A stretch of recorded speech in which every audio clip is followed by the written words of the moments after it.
Welcome back.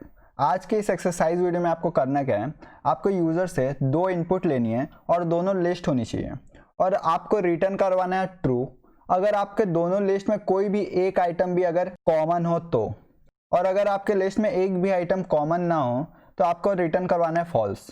For example, अगर आपके पास एक लिस्ट है ये और एक लिस्ट है ये, ओके, और इस दोनों लिस्ट में हमारे पास 5 कॉमन है तो हमारा वो फंक्शन रिटर्न करेगा ट्रू। और अगर हमारे पास इस टाइप का लिस्ट है जिसमें कोई भी आइटम कॉमन ना हो तो हमारे पास वो फंक्शन रिटर्न करेगा फॉल्स। तो आपको इसे फंक्शन को यूज़ करके बनाना है, तो आप इसे ट्राई ज़रूर कीजिएगा। Thank you for watching this video and please like my video and subscribe to my channel for more quality content.